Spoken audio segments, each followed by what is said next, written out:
ምንድነው? አርቲስቶች ትክክለኛ የራሳችሁ ጸጉር የላችሁም። ለምንድነው? ለምንድነው?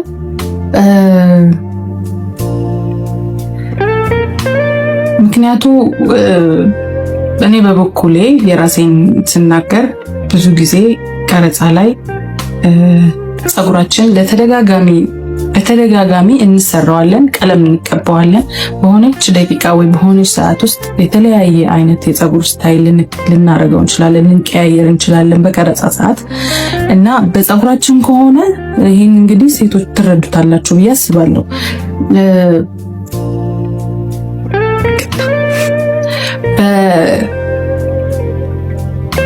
በቀረጻ ሰዓት ከሆነ ይህን እንዳልኩ ሴቶች ትረዱታላችሁ ብዬ ተስፋ አድርጋለሁኝ። ምክንያቱም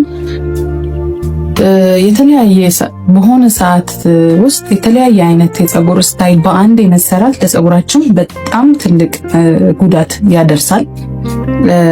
ስለዚህ ሂውማን ሄር ካደረግን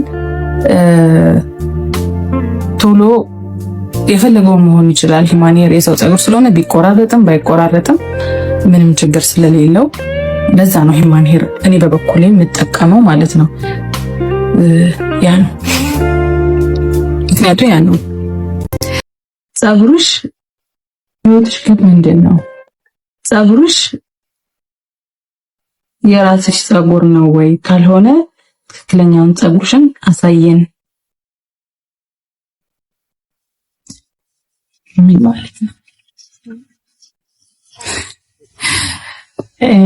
እሺ ለማንኛውም በዚህ አጋጣሚ ሂውማን ሄር አላረኩም። በዛት የራሴ ጸጉር ነው፣ ያው የራሴ ጸጉር ነው። በምን አይነት መንገድ እንደማሳያቸው አላውቅም። ቆዳዬ የራሴ ጸጉር ነው። ብዙ ረጅም አይደለም ግን የራሴ ነው። ይሄኛው ያው ምንም ማውልቀው ነገር የለም። ግን ይሄ ማለት ሂውማን ሄር አልጠቀምም ማለት አይደለም። ሂውማን ሄር እጠቀማለሁ፣ ግን አሁን በዚህ ሰዓት ሂውማን ሄር አላደረኩም። የራሴ ይሄኛው ማለት በነገራችን ላይ በጣም ብዙ ቆንጆ ጸጉር ያላቸው አርቲስቶች አሉ። በጣም ብዙ እኔ እንኳን የማውቃቸው በጣም ብዙ ቆንጆ ጸጉር ያላቸው አርቲስቶች አሉ። ሁሉም አይደለም ለማለት ነው። ጸጉርሽ ህይወትሽ ግብ ምንድነው? የህይወቴ ግብ ደስተኛ መሆን ነው። እኔ ስኬታማ ነኝ ብዬ የማስበው ባደረኳቸው በለፋኋቸው ነገሮች ሁሉ ደስተኛ መሆኔን ሳረጋግጥ፣ እኔም የምለፋው የምኖረው ደስተኛ ለመሆን ነው። ስለዚህ የህይወቴ ግብ ደስተኛ መሆን ነው። ህይወትሽ ግብ ምንድነው?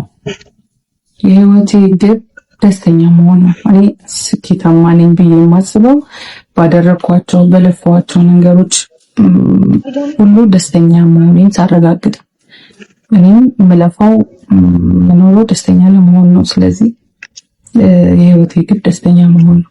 ህይወትሽ ግብ ምንድነው? የህይወቴ ግብ ደስተኛ መሆን ነው። በአክቲንግ የምትወጃቸው ወይ ደግሞ የምታደንቂያቸው ሴትና ወንድ አርቲስቶች ሶስት ነገር ይላል። በጣም ከባድ ነው። ልታጣሉኝ ነው ሀሳባችሁ መሰለኝ። ውሃ መጠጣት ያስፈልገኛል። እንደዚህ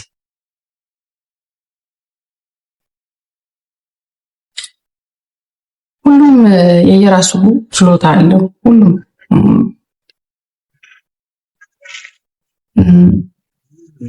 ብዙ ወዳቸውና ማደንቃቸው አርቲስቶች አሉ። ግን ሶስት ስለተባልኩኝ ሶስቱ መናገር እችላለሁ። ያው በሴት አክትረሶች ያው ሰዓትን በጣም ነው ማደንቃት። ሁለተኛ ድለወርቅን በጣም ነው የምወዳት፣ በጣም ነው ማደንቃት። ሶስተኛ አዩ ግርማን በጣም ነው የምወዳት። አዩ ግርማ ማለት አክቲንጓን በጣም ነው የምወደው። ዘመን ላይ ሶፊያ ሆና የምትሰራው ልጅ ማለት ናት። በጣም የሚገርም የአክቲንግ ችሎታ ነው ያላት። በዚህ አጋጣሚ ሳላደንቃት አላልፍም። በጣም ነው የምወዳት። ሶስቱም በጣም ነው የማደንቃቸው። ሌሎቹም በጣም ብዙ የማደንቃቸው ሰዎች አሉ። ነገር ግን ሶስት ስለሆነ እነዚህ ይመስላሉ። በወንዶች ደግሞ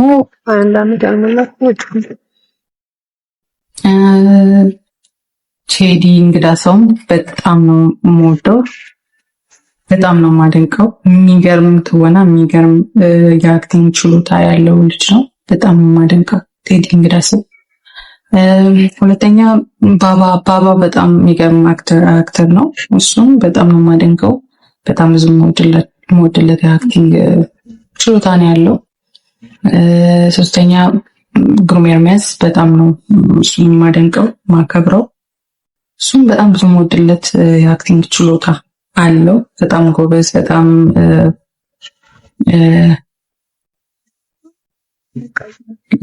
ለስራው በጣም ትጉ ነው እና ጎበዝ አክተር ነው። ለኔ በጣም አከብረዋለሁ፣ እወደዋለሁ። በአክቲንግ ላንቺ ሮል ሞዴልሽ እናቴ ናት። እናቴ ሁሉም ነገር ያት ምንም የትም ቦታ ላይ ሲሄድ ስለናቴ ጠየቁኝ የምናገረው ነገር ነው። ይሄ ሲያንስባት እንጂ በዛባት የትም ቦታ አደጋግሜ ብናገር ስለናቴ ደስተኛ ነኝ። ለኔ እናቴ ጠንካራ ናት። ልጇን በጣም የምትወድ፣ ልጇን የምታከብር፣ ለልጇ ብዙ ነገር መስዋዕት የምትከፍል እናት ናት። ስለዚህ እኔ እንደሷ ለልጄ እንደሷ አይነት እናት መሆን የምፈልገው እንደሷ ነው። ሞዴል እሷ።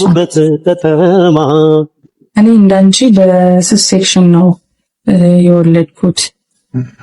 ሰርጀሪ ከተደረግሽ በኋላ በስንት ቀንሽ አገገምሽን? እኔ እስካሁን እያመመኝ ነው። ለዛ ነው ጥያቄ የጠየቅኩሽ እንላለን። እኔ በሁለተኛው ቀን ተነስቻለሁ። ማለት ያመኛል፣ ግን በሁለተኛው ቀን ተነስቻለሁ። በትክክል ሙሉ በሙሉ በሽታው የለቀቀኝ። በነገራችን ላይ በጣም ነው የሚያመው፣ በጣም ነው የሚከብደው። ምንም አይነት ነገር መንቀሳቀስ አትችልም፣ ቀና ማለት አትችልም። ከባድ ነው። ብዙ አይነት ህመሞች አሉት። ነገር ግን አይ ቲንክ ሙሉ በሙሉ የተሻለ በ10 ቀን ነው። ከ10 ቀን በኋላ ሙሉ በሙሉ ድን ያለው ማለት ነው።